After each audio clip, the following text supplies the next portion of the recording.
안녕하세요, 미역TV 박주환입니다. 4월 5일 출근 헤어마요 시작하겠습니다. 드디어 금요일입니다. 이번 한 주 다들 어떻게 보내셨나요? 저는 지난주보다는 조금 여유있는 한 주였던 것 같아요. 지난주에 있었던 일들을 하나씩 마무리하면서 지내다 보니까 벌써 일주일이 후다닥 지나가 버렸네요. 신경도 못 썼는데 주위를 둘러보면 어느덧 꽃이 만발해 있음을 알아챌 수 있었습니다. 주말은 꽃놀이 다녀오시고 리프레시하는 주말 보내시길 기원합니다. 시장 이야기 시작할게요. 전일 한국시장 차익 매물과 전일 반도체 시장의 강세에 따른 매수가 공방을 펼치면서 혼조세로 시장을 마무리했습니다. 외국인은 삼성전자, SK하이닉스 등 반도체를 중심으로 매수세를 지속했습니다. 코스피 시장에서는 외국인 2,414억, 기관이 1,427억을 매수했고요.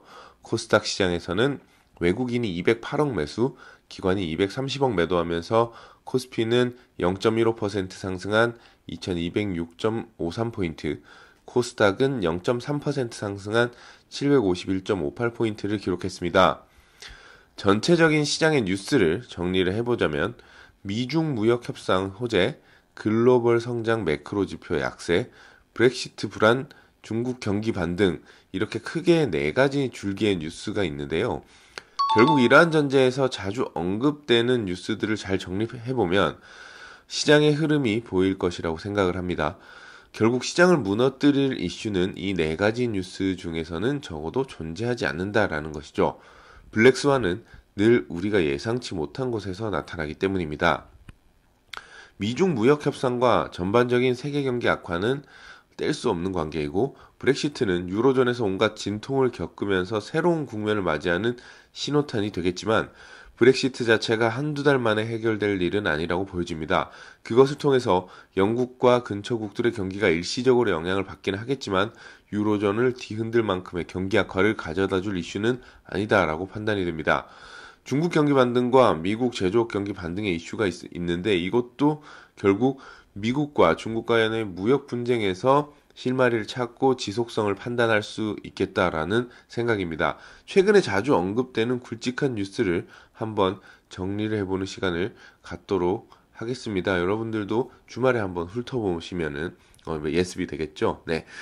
방금 종료된 미국 시장 일주일간의 가파른 상승세가 조정 국면에 접어드는 모습입니다. 잠시 쉬어가는 모습인데요. 테슬라의 하락이 눈에 띕니다. 뉴욕 증권거래소에서는 2주간 앨런 머스크에게 허위 공시정보 알림 등을 사유로 공고 조치를 내렸고요. 경고라고 생각하시면 될 것 같아요. 오토메이커라는 언론에서 1분기 테슬라의 자동차 판매량을 하향 조정함에 따라서 8% 이상 하락하는 모습을 보여줬습니다. 이외에 클라우드 컴퓨팅 소프트웨어 업종 전체가 나스닥과 S&P 지수 신고가를 앞두고 차익 매물이 쏟아지면서 하락폭을 키웠습니다.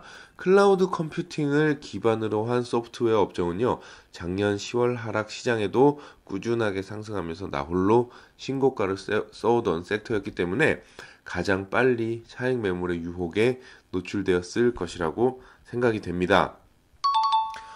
시장 전반에는 미중 무역 분쟁의 진전에 대해서 강도를 높인 보도가 이루어지고 있어요.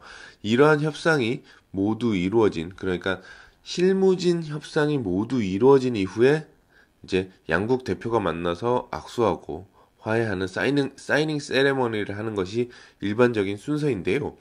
최근에 우리가 크게 뒤통수 맞았던 하노이에서 이 공식 자체를 트럼프 대통령이 깼기 때문에 사실 미중 무역 분쟁도 정상회담이 성사되고 마무리 협약서까지 사인을 할 때까지는 아직은 안심을 할 수 없는 것이 요즘 상황인 것 같습니다. 지나친 무역회담에 대한 낙관은 조금 넣어둬야 하지 않을까 하는 개인적인 생각을 말씀드리면서 이상 시장 이야기를 모두 마치겠습니다. 여러분들 즐거운 주말 보내시고요. 저는 월요일 출근 헤어마요로 찾아뵙겠습니다. 여러분 고맙습니다. 저는 지금까지 미역TV 박주환이었습니다.